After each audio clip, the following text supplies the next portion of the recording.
Communist கட்சி சார்பாக வழக்கமாக காலி பண்ணாதுன்னு தான் ஆர்ப்பாட்டம் நடத்துவோம். ஆனால் இப்போ இந்த ரேஸ் கிளப்பை காலி பண்ணணும், அரசாங்கம் டேக் ஓவர் பண்ணணும் என்று மார்க்சிஸ்ட் கம்யூனிஸ்ட் கட்சி சார்பாக ஆர்ப்பாட்டம் நடைபெற்றுக் கொண்டிருக்கிறது. 1945ஆம் ஆண்டு 160 ஏக்கர் பரப்பளவு கொண்ட இந்த இடத்தை செட்டியாருக்கு அன்றைய அரசு லீஸாக 160 ஏக்கர் அன்னைக்கு ஒரு வருஷத்துக்கு வாடகை 614 ரூபாய். 1972ஆம் ஆண்டு அந்த மாநில அரசு வாடகை கொஞ்சம் உயர்த்தினாங்க. உயர்த்திய வாடகையும் தரல, வாடகை பாக்கியும் கொடுக்கல. கிட்டத்தட்ட 730 கோடி ரூபாய் இந்த ரேஸ் கிளப் நிர்வாகம் வாடகை பாக்கி தராமல் இருக்கிறாங்க. ஒரு அதிகமான பாக்கி வாடகை தொகை இருக்கு, வாடகை பாக்கி இருக்கு என்ற அடிப்படையில் மாநில அரசாங்கம் சில தினங்களுக்கு முன்னதாக சீல் வச்சாங்க. உடனடியாக ரேஸ் கிளப் நிர்வாகம் உயர்நீதிமன்றத்தை அணுகி இந்த நடவடிக்கை எடுக்கணும்னா நோட்டீஸ் கொடுக்காம எடுக்கக்கூடாத அடிப்படையில் நீதிமன்றம் நிறுத்தி வச்சிருக்கு. உங்களுக்கெல்லாம் தெரியும், பல ஆண்டுகளுக்கு முன்னதாகவே இந்த குதிரை ரேஸை மாநில அரசாங்கம் பேன் பண்ணி ஜெமினி காடுகள் நினைவாக குதிரை மேல சவாரி செய்யற மாதிரி ஒரு நினைவு சின்னம் இருக்கு, சிலை இருக்கும். ரேஸ் கோர்ஸ் ரேஸ் தடை பண்ணதுக்கான ஒரு அடையாளம்.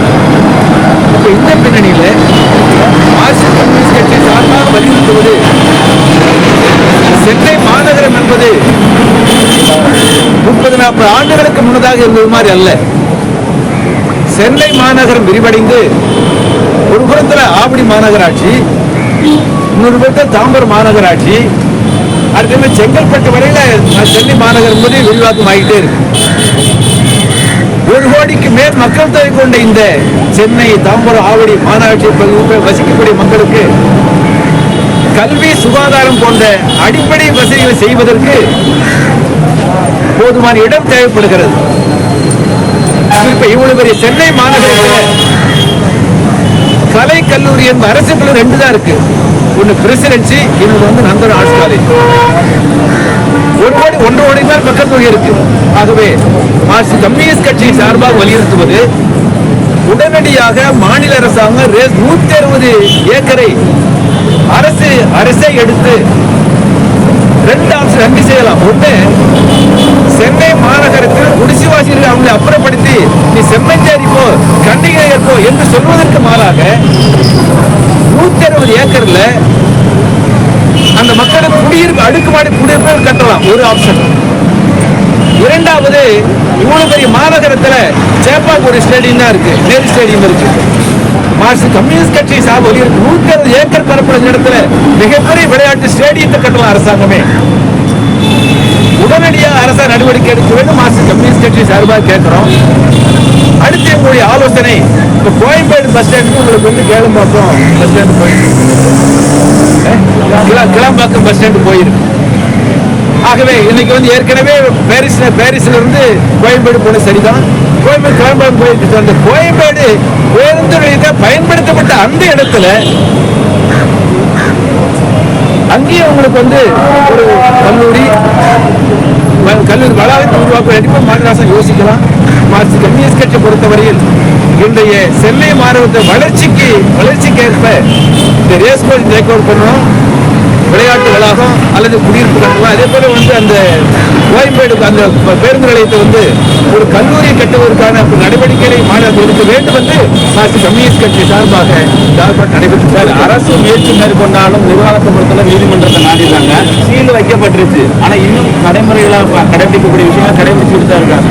இப்போ நீதிமன்றத்திற்கு செல்லும் போது இதுபோல சிக்கல் வரும்போது அரசு என்ன செய்யணும்? அதாவது அந்நியர் ஆட்சி இருந்த போதுதான் அண்ணாமலை செட்டியார் அண்ணாமலை பல்கலைக்கழகத்தை ஆரம்பிச்சார். ஒரு சேவை மனப்பான்மையோடு அந்த வேலையை துவக்கினார், யூனிவர்சிட்டி ஆரம்பிச்சார். ஆனா சமீப காலத்தில் கல்வி வியாபாரமாக மாறுகின்ற போது,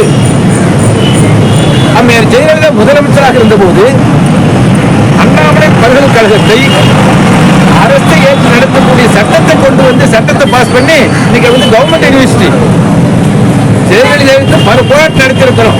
நம்ம எடுத்த உருப்படியான நடவடிக்கை என்பது அந்த அண்ணாமலை பதவி வைத்து அரசாங்கம் ஏற்று நடத்தியது. அதே போல மாநில அரசாங்கம் இந்த ரேஸ்கரை எடுத்தாலும் ஒரு பிரச்சனை இருக்காது. நீதிமன்ற தணிக்கை வாடகை பாக்கி மட்டுமல்ல, இது அரசுக்கு தேவைப்படுகிறது.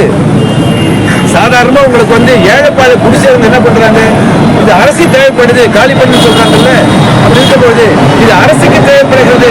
விளையாட்டு வளாகம் கட்ட போறோம், குடியிருப்பு கட்டுவதை சொல்லி நீதிமன்றத்தை அணுகிறார். அனுமதி கிடைக்க அந்த அடிப்படை நீதிமன்ற மாநில அரசு அணுகி இதை டேக் ஓவர் பண்ணி இதை அரசு பயன்படுத்த வேண்டும் என்று என்னுடைய கோரிக்கை. இன்றைக்கு பெரியார் நினைவற்ற விஜய் அவர் மரியாதை பண்ணியிருக்காரு. ஓகே.